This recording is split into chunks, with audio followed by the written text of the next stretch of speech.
আমি একটা কথা বলি, দেখো আমাদের মধ্যে কোনো রাইডার ছোট না, কোনো রাইডার বড় না, কিন্তু আমি পার্সোনালি সেই সমস্ত রাইডারদের একটু বেশি প্রাধান্য দিই যারা তাদের প্যারেন্টসকে বেশি প্রাধান্য দেয়।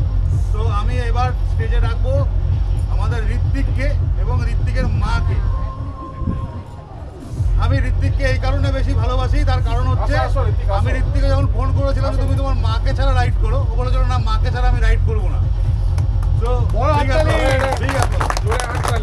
এবার আমি চাই তুমি একটু বলো যে এই ব্যাপারটা কেন এবং এই জিনিসটা তোমরা কবে থেকে শুরু করেছো একসাথে রাইড করাটা? লাউড স্পিকারটা দাও না, বাজে না।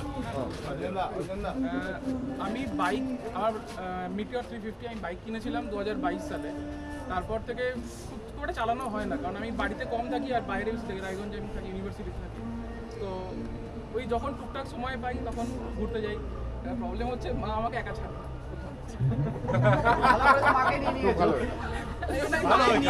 মা ছাড়ে না বলে মাকেই রাইডার বানিয়ে দেয়। এই বয়সে আমার মাকে রাইডিং এর পড়াতে গেলে মারবে আমাকে।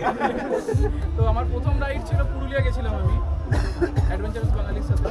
তো তারপরে আমি রিসেন্টলি মাকে নিয়ে রায়গঞ্জ গেছিলাম, শিলিগুড়ি ঘুরেছি কিছুটা। তো এটা অরূপদার সাথে প্রথম রাইড আমার। প্রথম রাইড, 3টে রাইড ক্যান্সেল করার পরে। হ্যাঁ, প্রথম রাইড বুক করেছিলাম আমি ডুয়ার্স, সেখানেও আমি হয়ে ওঠেনি কোনো কারণে। তারপর গুরুদম্বার প্ল্যান করি, সেটাও ক্যান্সেল হয়। তারপরে আবার গুরুদম্বার করেছিলাম, সেটাও ক্যান্সেল হলো। লাস্টে শেষমেশ এইখানে এলাম। Finally welcome to Baundule. শুনে থাকো বাউন্ডুলের সাথে এইভাবে ভালো লাগবে। ফ্যামিলি আর কে বাকি থাকলো? আমাদের